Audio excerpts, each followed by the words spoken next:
नमस्कार दोस्तों, आज हम एक बहुत महत्वपूर्ण टॉपिक समान सिविल संविधान के ऊपर चर्चा करेंगे, जिसे हम इन्फॉर्म सिविल कोड कहते हैं। हाल ही में प्रधानमंत्री मोदी जी द्वारा 15 अगस्त को इसका उल्लेख किया गया था। यह जो समान सिविल संहिता है, यह हमारे भारतीय संविधान के डायरेक्टिव प्रिंसिपल 36 से 51 में आर्टिकल 44 में इसका उल्लेख किया गया है। यह राज्य को निर्देशन है कि इन प्रावधानों को लागू करे। यदि इन प्रावधानों को लागू नहीं किया जाता है तो उससे न्याय, समानता और बंधुत्व जैसे जो मूलभूत संवैधानिक मूल्य है उसका कहीं न कहीं ह्रास होता है। तो इसी के ऊपर हम चर्चा करेंगे। इसमें यह उल्लिखित है कि प्रधानमंत्री मोदी जी जो हैं लाल किला के प्राचीर से बड़ी बड़ी घोषणाएं करते आए हैं। इसी कड़ी में इस बार उन्होंने सेकुलर सिविल कोड का उल्लेख किया है कि संवैधानिक सिद्धांतों व उच्चतम न्यायालय के निर्देशों के अनुरूप ऐसी संहिता बनाई जाए। उनका यह रेखांकित करना भी उतना ही महत्वपूर्ण रहा है कि वर्तमान में जो संहिता लागू है वह सांप्रदायिक प्रकृति का है, क्योंकि अलग अलग धर्मों के लिए अलग अलग सिविल कोड लागू है। वो कहीं न कहीं एक तरह का क्रिमिनल कोड के रूप में है, जबकि जो हमारा राज्य है वो सेकुलर है। तो सेकुलर कंट्री में क्रिमिनल कोड का होना यह उचित नहीं है। इसी कारण प्रधानमंत्री मोदी द्वारा वहां पे समान सिविल संहिता की जगह पर उन्होंने सेकुलर सिविल कोड का इस्तेमाल किया था। उनका संकेत 1955 में नेहरू सरकार के उस कानूनी सुधार की ओर था जिसमें हिंदू, सिख, जैन और बौद्ध समुदाय को तो अपने दायरे में ले लिया, मगर मुस्लिम सहित कुछ समुदायों को छोड़ दिया गया। हिंदू पर्सनल कानून में परिवर्तन के पीछे नेहरू सरकार की मंशा इन कानूनों को संहिताबद्ध करने की थी। जहां यह काम तेजी से हुआ, वहीं समान नागरिक संहिता को लेकर नेहरू सरकार ने कदम पीछे खींच लिए। संविधान सभा से ही मुस्लिम नेताओं ने इस मुद्दे पर जो दबाव बनाया, उसके आगे नेहरू सरकार ने समर्पण कर दिया। समान संहिता की अनुपस्थिति से न्याय, समानता और बंधुत्व जैसे संवैधानिक मूल्य तिरोहित होते गए। यह नेहरू सरकार की भूल थी, और यदि देश में संवैधानिक लोकतांत्रिक मूल्यों को अनुरक्षण रखना है तो इस भूल को सुधार करना होगा। अब देखिए, यहाँ पे थोड़ा जो नेहरू जी का जो उल्लेख किया गया, तो इसको कई लोग अलग अलग डायमेंशन से देख सकते हैं, लेकिन एक पॉइंट्स के रूप में यहाँ पे उल्लेख किया गया है कि वहाँ उस समय क्या हुआ था कि 1955 ईस्वी में नेहरू सरकार ने जो कानूनी सुधार किया था उसमें हिंदू, सिख, जैन और बौद्ध को उस कानून के तहत लाया गया, लेकिन उसमें मुस्लिम सहित कुछ अन्य समुदायों को छोड़ दिया गया था।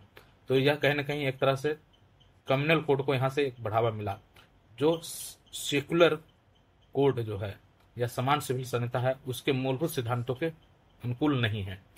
तो इस हिसाब से कहा जा रहा है कि इससे तो जो संवैधानिक लोकतांत्रिक मूल्य है वो सुरक्षित नहीं रह पाएगा। अतः इसमें सुधार करने के लिए जो उल्लेख किया गया है समान नागरिक संहिता का, उसका इम्प्लीमेंटेशन किया जाना चाहिए। और समान नागरिक संहिता के बारे में कोर्ट के द्वारा भी समय समय पर इसे इम्प्लीमेंट करने की बात कही गई है। मजहब के आधार पर देश के रक्त रंजित विभाजन के बावजूद भारत ने पंथ निरपेक्ष लोकतांत्रिक संवैधानिक राष्ट्र की राह चुनी। यह इसलिए संभव हो सका क्योंकि इसमें बहुसंख्यक हिंदुओं और भारतीय धरा पर जन्मे धर्मों के अनुयायियों की सहमति थी। भारत पाकिस्तान की राह पर नहीं गया क्योंकि हिंदू धार्मिक राज्य में विश्वास नहीं करते थे। ऐसे में तत्कालीन राजनीतिक नेतृत्व को सुनिश्चित करना चाहिए था कि जिन्होंने भारत में रहने की तरजीह दी, विशेषकर मुस्लिम समुदाय को, वो इन उदारवादी मूल्यों को आत्मसात करें जिन्हें अपनी मजहबी परंपराएं ज्यादा प्यारी थी। उनके लिए सरहद पार करके नवसृजित इस्लामिक देश में जाने का विकल्प खुला हुआ था। भारत में इसे लेकर दिखाई गई हिचक का परिणाम यह निकला कि समान नागरिक संहिता अस्तित्व में नहीं आ पाई। आखिर संवैधानिक राह पर चलने वाले एक पंथनिरपेक्ष देश में मजहबी कानून कैसे प्रभावी रह गए? इसके जवाब की जड़ें 23 नवंबर 1948 की संविधान सभा में अनुच्छेद 44 में जो बहस हुई थी उस उल्लिखित है। इसके विरोध की शुरुआत बहस आरंभ करने वाले मोहम्मद इस्माइल साहिब के वक्तव्य से हो गई थी। उन्होंने कहा, पर्सनल कानूनों का पालन एक मूल अधिकार है। मोहम्मद इस्माइल साहिब संविधान सभा की बैठक में 23 नवंबर 1948 को उन्होंने कहा कि पर्सनल कानून का पालन एक मूल अधिकार है। महबूब अली बेग, शाहिद बहादुर और पी बोकर साहिब बहादुर ने उनसे सहमति जताई। पी बोकर साहिब ने कहा, यूसीसी एक दमनकारी प्रावधान है जिसे किसी भी सूरत में बर्दाश्त नहीं किया जाएगा। हुसैन इमाम क्या कह रहे हैं? हुसैन इमाम और नजरुद्दीन अहमद भी विरोध की इस मुहिम में शामिल हो गए। इस प्रकार समान नागरिक संहिता के मुद्दे पर उस दिन जितने भी मुस्लिम सदस्यों ने अपनी बात रखी, सभी ने उसका विरोध किया। के एम मुंशी ने उसका प्रतिवाद किया। भारत में खोजा और कच्छी मेनन वर्ग में भारी असंतोष था। के एम मुंशी ने प्रतिवाद करते हुए कहा कि भारत में खोजा एक जगह है और कच्छ, जो गुजरात का कच्छ प्रदेश है, में वहां के जो मिनरबर्ग है उसमें भारी असंतोष था कि उन पर शरीयत कानून लागू थे। मुंशी तब अल्पसंख्यकों के अधिकार कहाँ थे इस पर प्रश्न कर रहे थे। उनका आशय इस्लाम के भीतर अल्पसंख्यक समुदायों से था जो शरीयत कानूनों को मानने पर मजबूर थे। मुंशी ने कहा कि हम धर्म पंथ को पर्सनल कानून से अलग करना चाहते हैं। धर्म पंथ जो है पर्सनल कानून से अलग होना चाहिए। कहा ये मामले विवाह, तलाक और उत्तराधिकार आदि धार्मिक ना होकर नितांत धर्मनिरपेक्ष या पंथ निरपेक्ष कानून के दायरे में आते हैं। के एम मुंशी का मानना था कि विवाह, तलाक, उत्तराधिकार आदि जो मामले हैं ये धार्मिक मामले नहीं होकर बल्कि ये पंथ निरपेक्ष कानून के दायरे में आने चाहिए। उन्होंने कहा कि हिंदुओं ने अपने लिए संवैधानिक सिद्धांतों को आत्मसात कर लिया है। अल्लादी कृष्ण स्वामी अय्यर उनसे सहमत थे। उन्होंने कहा यदि कोई समुदाय स्वयं को समय के साथ बदलने के लिए तत्पर है तो यह बहुसंख्यक हिंदू समाज ही है। कृष्ण स्वामी अय्यर भी बोल रहे हैं कि कोई समुदाय जो स्वयं को समय के साथ बदलने के लिए तत्पर है तो वह बहुसंख्यक हिंदू समाज ही है। तो ये दोनों विपक्ष जो है, जो उस समय के जो मुस्लिम सदस्य थे उन्होंने जो बात रखी थी, और के एम मुंशी और अल्लादी कृष्ण अय्यर उनका भी यहाँ पे स्टेटमेंट को दिया गया है। संविधान सभा में प्रारूप समिति के प्रमुख डॉक्टर बी आर अम्बेडकर ने भी मुस्लिम सदस्यों की आपत्तियों को खारिज किया। उन्होंने इस दावे की भी पोल खोली कि शरीयत कानून अपरिवर्तनीय होने के साथ ही पूरे भारत में एक समान है।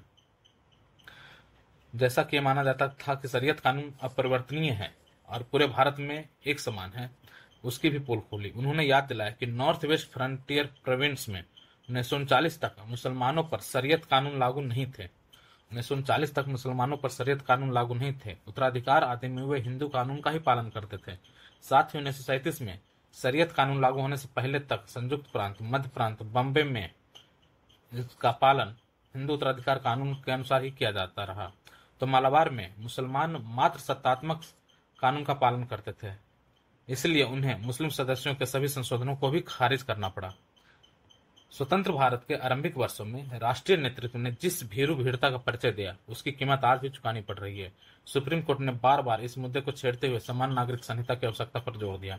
ऐसे मामले में न्यायाधीशों ने कहा कि जिस देश के 80% से अधिक नागरिक पहले से ही संहिताबद्ध पर्सनल कानूनों के दायरे में लाए जा चुके हैं, तो शेष अन्य को इससे बाहर रखने और सभी नागरिकों के लिए समान नागरिक संहिता लाने के फैसले को स्थगित करने का कोई औचित्य नहीं है। शीर्ष अदालत की यह टिप्पणी भी उतनी ही समाचीन है कि हिंदुओं के साथ साथ सिखों, बौद्ध और जैनियों ने राष्ट्रीय एकता और एकीकरण के लिए अपनी भावनाओं के साथ समझौता कर लिया, लेकिन कुछ अन्य समुदायों की ऐसी मंशा नहीं है।